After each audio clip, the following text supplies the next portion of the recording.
architect here in Ottawa. I've been practicing architecture for about 27 years now. In the last couple of years, I basically started my own firm. I used to work with my father, Douglas Cardinal, sort of I'm the son of Godzilla, per se. So I learned a lot there, obviously. So what I want to talk about today is healing architecture. When we talk about healing architecture, we're like, what exactly is that? People, I guess, look at architecture in many ways, but do they actually look at it as healing architecture? So what I want to show you today is just a sample of the work, a sample of some of my philosophy and how we can really introduce the idea of healing back into all of our buildings, which are somewhat stagnant and gray and maybe void of life sometimes. So this particular slide here was my thesis project. I'm a graduate of Carleton University. I actually teach there sometimes as well. And it's basically an old rock quarry, and the stratifications of the amphitheater are basically where they mined. So the whole premise was music is architecture. I'm a big music buff. I play in a band and drums and all that stuff too. So music is my other passion. So for me, combining two passions into one would seem like a good mix. But the idea was that the whole building would be sort of a teaching place for music. It would be all about be designed acoustically and through harmonics, so that each space or teaching space would come to a central point.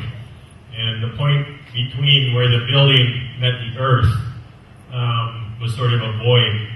And that void would be the mixing chamber, where all the music from all these rooms would be ducked in, and you could actually mix the music. It would heal the scar of the earth through music. Because I believe music has an incredible healing power. So that sort of started off my journey. Working with my father, I worked on a museum for civilization for 7 years.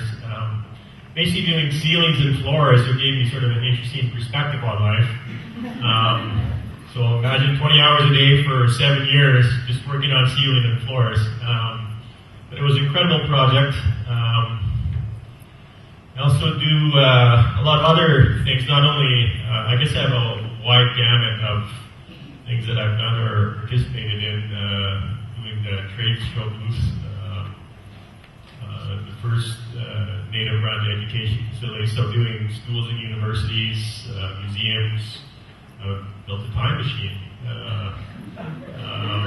I've done a bug house. A natural history museum in Nicaragua, all built out of straw bale hay. So a whole city front, waterfront in Kelowna. So what I basically want to go through is that I believe, and again, this is my opinion, that North American architecture has truly lost its direction. In a sense, we're a throwaway society with no long-term vision for long-term sustainability. Typically, our buildings are mass-produced. It's all about the dollar.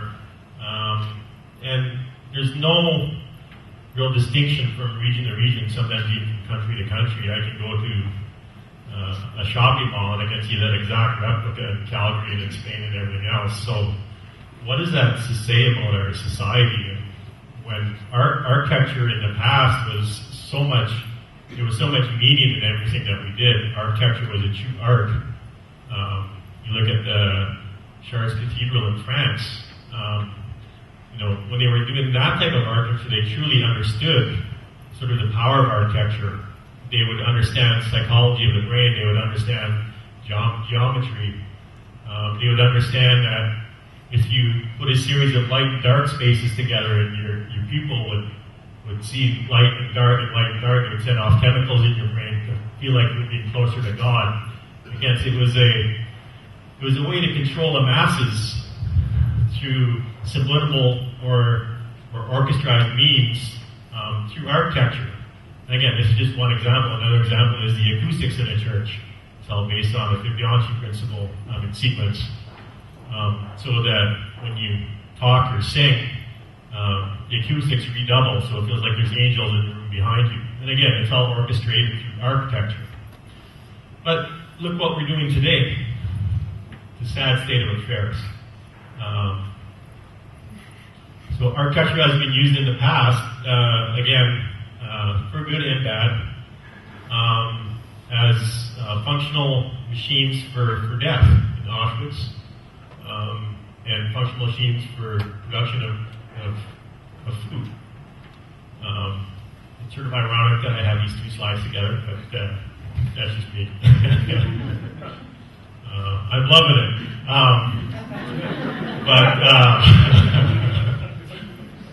The idea is that, if I can save half a step for 10 million employees, that'll save me $5 million in the long run. So each of these things are designed functionally and through architectural means to be the most productive organisms as possible. So what I want to talk to you today about, really stepping out of our current shell and perhaps taking a page from the Matrix, is swallowing that red pill for a minute. So when we look at sort of different philosophies of the world, myself, I'm sort of a hybrid of different cultures, German with Native American and French and Norwegian. So I'm sort of a left brain, right brain sort of freak of conflicting emotions, I guess. But understanding sort of these two worlds or these two philosophies is sort of an interesting parallel, where typically architecture of the past was big on a hierarchical system. So, the dictators were at the top and most of the masses were at the bottom. And it was, architecture was basically used as a way to control the masses, because basically the people with power and money built the big monuments, right? But it's really a top-down approach. You're sort of telling what the people want. And what I want to talk to you a little bit about is the Aboriginal approach to design and philosophy, which is basically on a circular model that everybody has consensus and everybody's equal and everybody contributes to the process. In a sense, it's a bottom-up approach. Even the four directions are meant to have the four races coming together. Including with that is animals, trees, and all life givers of the earth. So man isn't a dominion over nature, he's part, and all the people and even plants of the earth are part of that cycle. So again, when we compare the two worlds, we have a patriarchal system versus a matriarchal system, which is the Aboriginal system, where man is the center of power, or it's man's law, versus women, the center of the family, or nature's law. You can see there, again, two distinct differences. And I like to ask, would the world be the same if it was run by women? I don't know. Would New York be all these phallic symbols sticking up everywhere? I don't know. And if so, what it would look like? Would it be good or bad? Would anything get done? I don't know.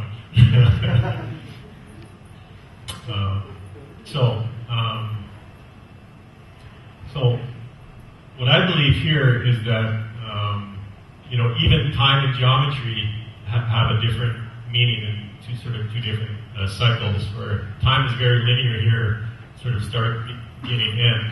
Time in the Aboriginal world is again in a circle. Everything is reborn. Everything is life.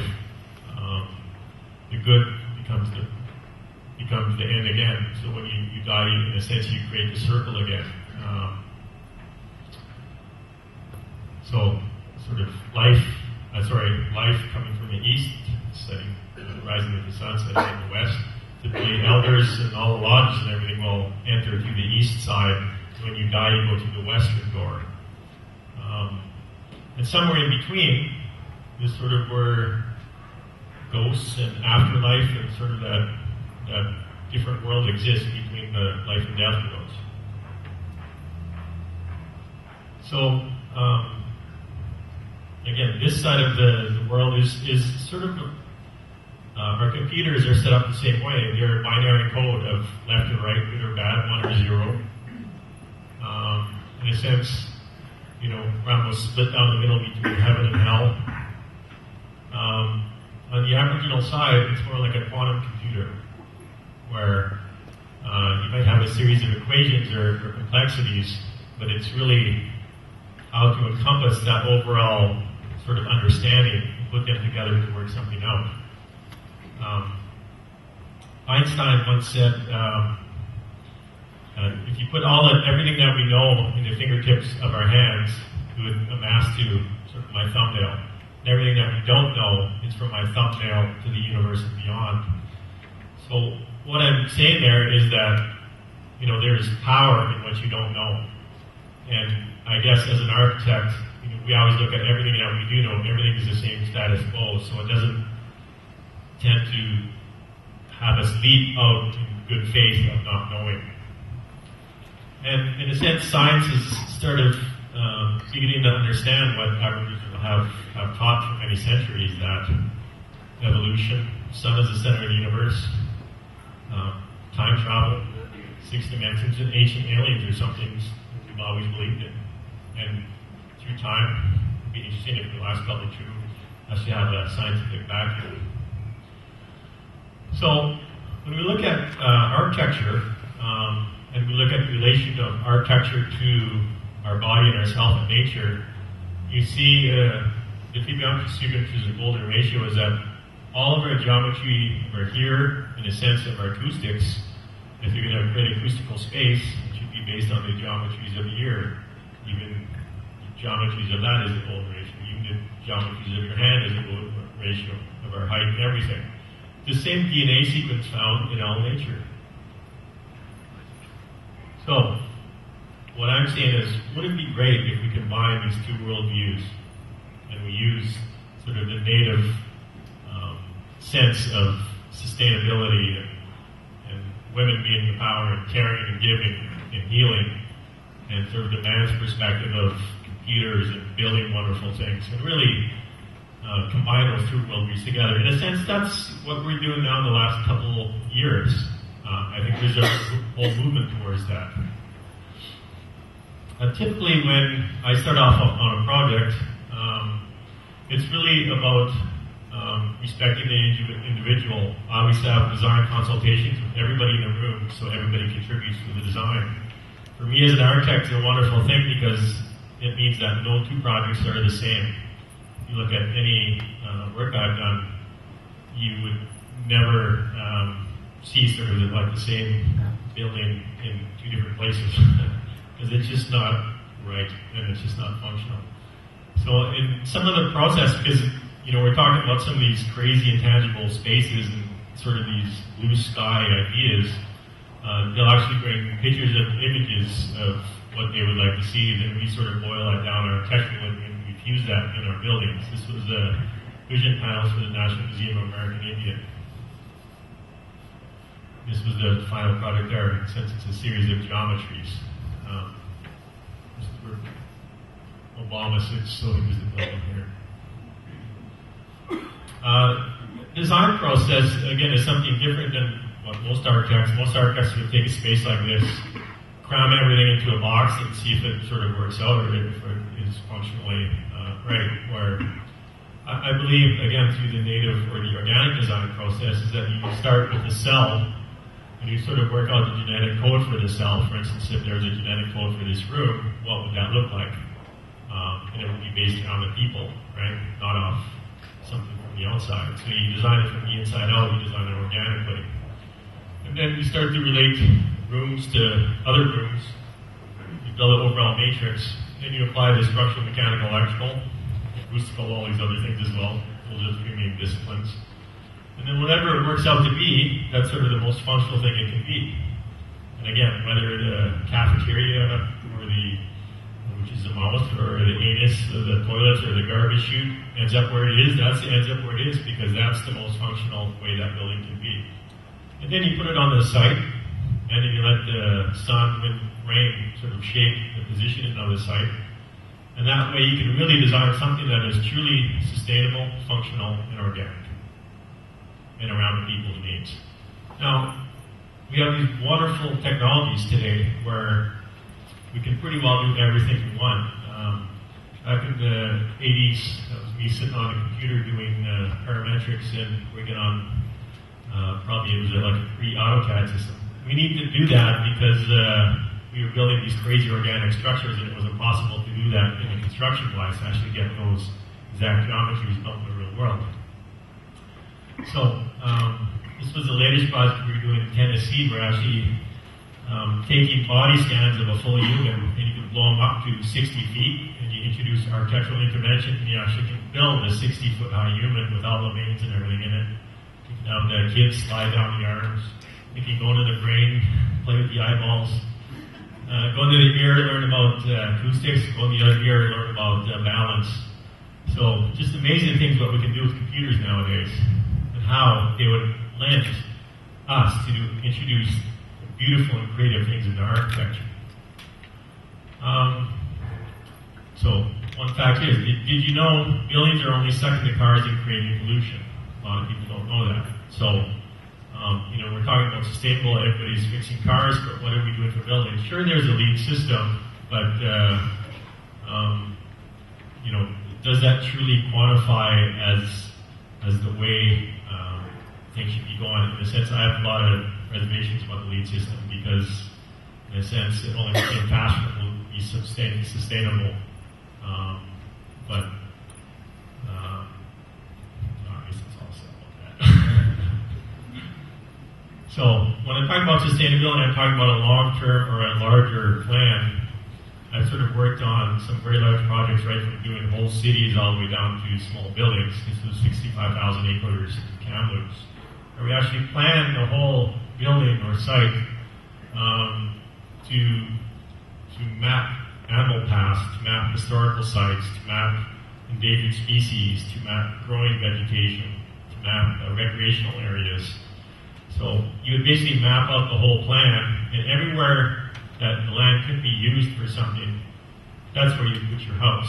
In a sense, what we do here is we go to a beautiful field and go, wow, what a great view, mow everything down, we put our houses there, which is sort of the negative effect or the adverse effect of that. And our whole cities are designed around these antiquated sewer systems, like these sewer pipes in Rome, that are basically designed around our toilet. Which is crazy. Like, why don't we actually design around culture or meaning or family, or the building or the family being the nucleus of, or reverse cul-de-sac where the kids can play in the middle of the cul-de-sac. So in a sense, I'm talking about not only a way of our buildings and our cities, but talking about an overall master plan to get healing back into our community. This is a project we did. It's called Ujiboogamoo, which is, you go to Shibugamoo, and it's Ujiboogamoo, which is further north. And the government basically gave a site that was filled with sawdust. It was an old logging camp. And this was the condition of their house. Women and children, 6 hours from Ottawa, were actually dying in the wintertime because of cold. Sort of third world countries that many reserves live in. So just through the people and through the visioning process of having everybody contribute to the design, and essentially boiled down some of their architectural prototypes or their symbology, and we created a brand new village for them, for 500 people. And they all built it themselves. So what we did, and we're talking about sustainability as well, we made sure that the dollar was cycled within the community as many times as possible, so it creates employment for them. It's not something like you're giving them money and then everybody outside of the reserve benefits. So you're creating employment, you're creating hope. Your dads actually, build a building so the kids can actually have respect for the building, they won't rip it apart. So you're building hope, you're building skills, you're building community, you're building their culture back again through architectural forms. And people who started off with less than a grade 2 education actually won the United Nations World for Sustainability. So that's a power when you put the creative process back into the people's hands. This is a project we did in Michigan where the people actually built this gigantic turtle by themselves. I'm not into Oscar Mayer Wiener architecture, but this is exactly what they want, so this is what we gave them. And it's basically a geodesic dome where they can hammer. The thing was like a little rubber mallet. You don't need any crane. They can just basically build it up like that. So it was very economical. This was a project we did in Oneida, which is basically, again, having respect for the elders and the children. In our culture today, we sort of throw away the elders in an old folks home, whereas in the native culture, you're actually using them as the books of knowledge of the culture and the history, and half of it is the elders, and half of it is the classroom. And in the middle, there's basically a longhouse where they meet and they share stories, because the elders want to spend the time with the kids, and sort of the 30s to 50s, they're all doing production where the grandparents would take care of the kids. And when they get sick of each other, they just go back to their own separate ways. But again, it's a different philosophy or concept of how to incorporate the idea of healing and oneness within the family unit. We're actually doing a hospital here in Sioux Lookout that is based on the medicine wheel, which is a combination of Aboriginal thought and psychology and healing through herbs and more of the brain healing through, I guess, the best technical abilities we have from the other universe. We're doing a Wabineau Center here in Montreal that's actually being constructed for women and children. That should be done next year. It's in Vanier. It's going to freak Vanier out. This is something we did in Tunney's pasture. I'm doing also classical plasmification plants. It says all green roofs here. So again, having very organic buildings would actually produce energy and actually produce, giving back to the environment, actually all off the grid. This is another one in France, another one in California. Actually taking the FIT program, using solar panels, putting them on shipping containers. To actually get most of the FIT product, get 82 cents put on the roof, 40 cents put on the ground. So this is a cheap solution to maximize that. This is a canoe, again, which we did in Belleville. So basically, some of the projects, the last projects here, was showing how we sort of take that sustainable worldview and we put it back into, what it means, how we can apply those applications in today's world. So that's my talk, and I thank you for listening. I'd like to shout out to my two kids, Jake and Fox.